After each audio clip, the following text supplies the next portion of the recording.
Episode 1 रात 3:12 बजे की दस्तक। इस सीरीज के हर एपिसोड में आपको मिलेगी एक बिल्कुल नई और रोंगटे खड़े कर देने वाली कहानी।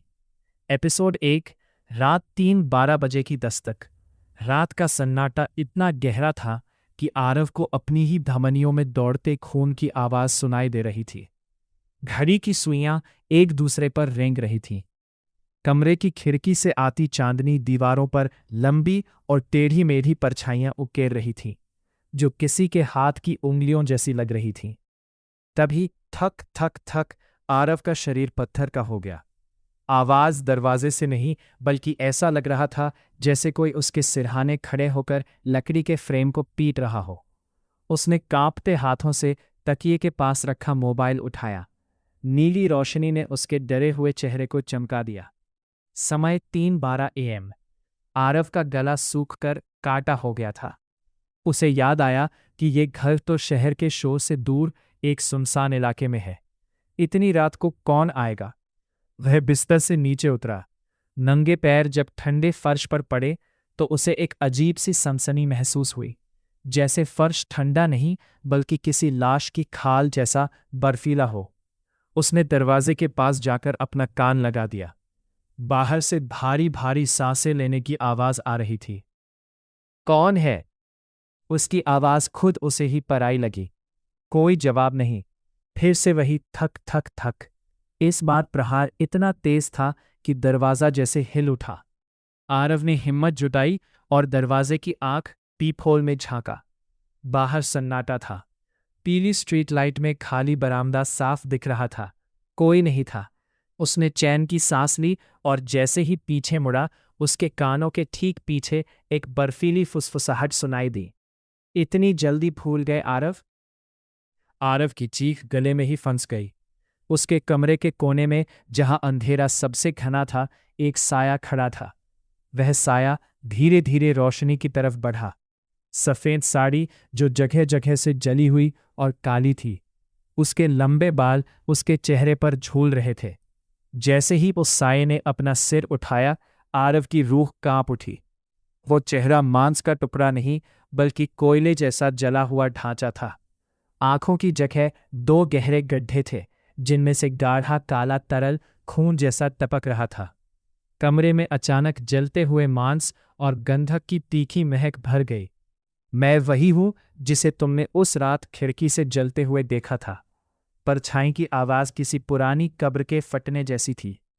5 साल पहले तुम देख रहे थे, मैं तड़प रही थी। तुमने एक फोन तक नहीं किया। तुम्हें डर था कि पुलिस तुमसे सवाल करेगी। नहीं, मुझे माफ कर दो। लेकिन उसकी पीठ दीवार से जा टकराई। दीवार अचानक गीली महसूस हुई। उसने मुड़कर देखा तो दीवारों से काला खून रिसने लगा था। खिड़कियां अपने आप जोर जोर से खुलने और बंद होने लगी। साया उसके इतना करीब आ गया कि आरव को उसकी जली हुई खाल की तपिश महसूस होने लगी। अब तुम भी उसी सन्नाटे को महसूस करोगे। उसने अपना ठंडा काला अचानक कमरे की लाइट जल गई।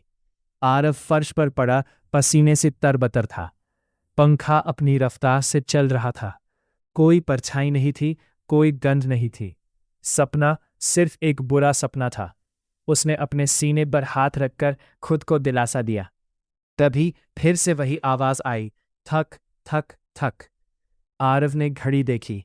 3:12 AM। उसका दिल फिर से डूबने लगा। वह लड़खड़ाते कदमों से दरवाजे तक गया और उसे खोल दिया। बाहर एक खूबसूरत औरत खड़ी थी। सफेद साड़ी, चेहरे पर एक शांत मुस्कान। माफ कीजिएगा इतनी रात को परेशान किया। मैं आपकी नई पड़ोसन हूँ। बगल वाले फ्लैट में अभी शिफ्ट हुई हूँ। मेरा कुछ सामान गिर गया था। क्या मुझे एक मोमबत्ती मिल सकती है? आरव को लगा जैसे मौत के मुंह से बाहर आ गया हो। जी हाँ, अंदर आइए, मैं देखता हूँ। वो औरत अंदर आई। आरव जैसे ही मोमबत्ती लेने पलटा, उसकी नज़र दीवार पर लगे बड़े से आईने मिरर पर पड़ी। उसका खून जम गया। आईने में आरव तो खड़ा था, लेकिन उसके बगल में खड़ी औरत का कोई प्रतिबिंब, रिफ्लेक्शन नहीं था। वहां सिर्फ एक जली हुई लाश की छाया दिख रही थी। वो पलटा, लेकिन तब तक बहुत देर हो चुकी थी। उस औरत का चेहरा फिर से वही खौफनाक जलता हुआ मंजर बन चुका था। उसने अपनी उंगलियां आरव की आंखों में गड़ा दी। आज कोई नहीं बचाएगा।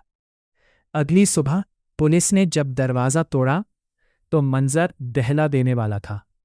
आरव की लाश फर्श पर पड़ी थी, मानो किसी ने उसे जिंदा जला दिया हो, लेकिन उसके कपड़े बिल्कुल सलामत थे।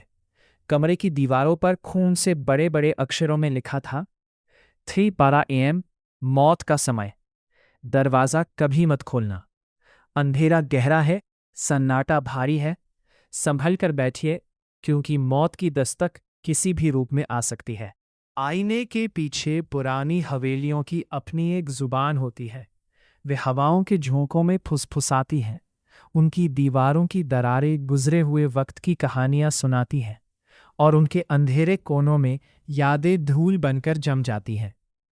आर्यन के लिए उसका पैतृक घर किसी धूल भुलैया से कम नहीं था। शहर की आपाधापी से दूर, पहाड़ों की गोद में बसा ये घर उसके दादा दादी की आखिरी निशानी था।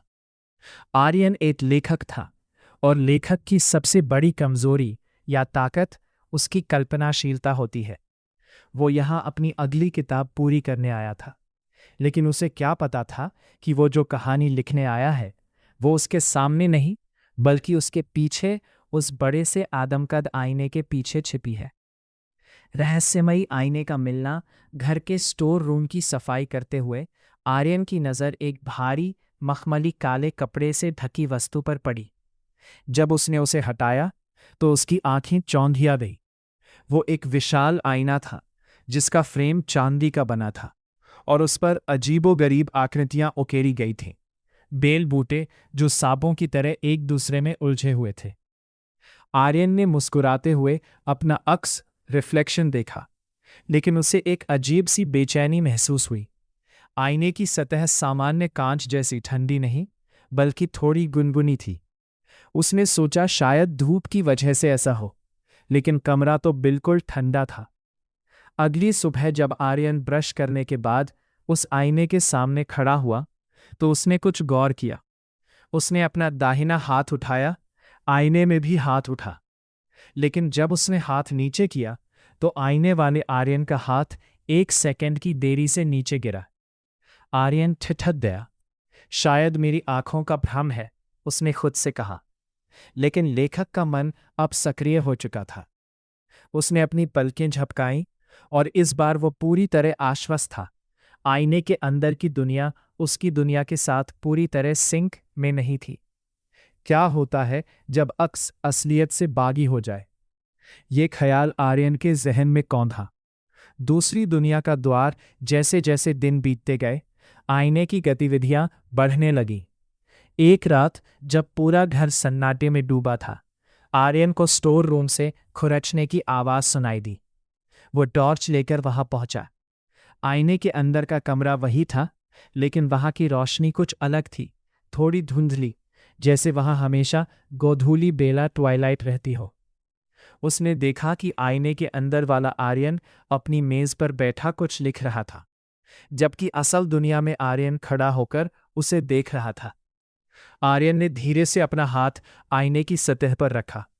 इस बार कांच कड़ा नहीं था। उसकी उंगलियां कांच के अंदर ऐसे धंस गईं जैसे वो पानी हो।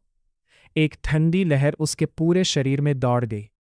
कौतूहल और डर के बीच झूलते हुए आर्यन ने एक गहरा कदम आगे बढ़ाया, और वो आईने के उस पार चला गया। आईने के पीछे का सच, आईने के पीछे की दुनिया बिल्कुल वैसी ही थी। फिर भी सब कुछ उल्टा था। वहां लिखी हुई किताबें उल्टी थी, घड़ी की सुइयां उल्टी दिशा में घूम रही थीं। लेकिन सबसे चौंकाने वाली बात, वो दूसरा आर्यन था। वह दूसरा आर्यन खड़ा हुआ। उसकी आंखों में एक अजीब सी उदासी और गहराई थी। उसने बिना डरे कहा, तुम आखिर आ ही गए। आर्यन हक्का बक्का रह गया। तुम कौन हो और यह जगह क्या है? उसने जवाब दिया, मैं तुम्हारा वो हिस्सा हूं जिसे तुमने दुनिया को दिखाने से मना कर दिया। यह आईने के पीछे की दुनिया छवि, इमेज की नहीं, बल्कि अधूरेपन, इनकम्प्लीटनेस की है। यहां वो सब रहता है जो तुम नहीं बन पाए। या वो शब्द जो तुमने कभी नहीं कहे। छायाओं का शहर, उस दूसरे आर्यन ने उसे खिड़की के बाहर दिखाया।